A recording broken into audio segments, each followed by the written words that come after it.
Right, ఇక డీటెయిల్స్లోనికి వెళ్దాం. ప్రధాని మోదీ ప్రస్తుతం 3 దేశాల పర్యటనలో ఉన్నారు. ఇండోనేషియా, ఆస్ట్రేలియా, న్యూజిలాండ్ దేశాల్లో పర్యటించనున్నారు.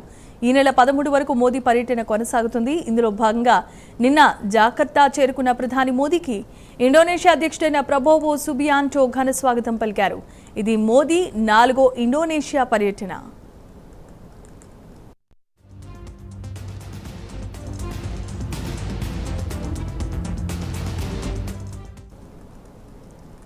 భారత్ ఇండోనేషియా సంబంధాలు 2018 మేలో సమగ్ర వ్యూహాత్మకమైన భాగస్వామ్యంగా మారిన తర్వాత మోదీకి ఇది మొదటి ద్వైపాక్షిక పర్యటన.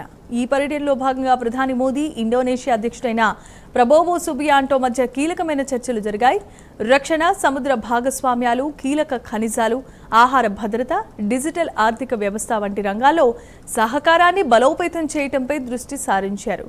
ఇరు దేశాల మధ్య సాంస్కృతిక సంబంధాలు చాటి చెప్పేందుకు గాను యోగ్యకర్తల్లో యునెస్కో ప్రపంచ వారసత్వ ప్రదేశమైన ప్రంబనన్ ఆలయ సముదాయాన్ని కూడా మోదీ సందర్శించనున్నారు.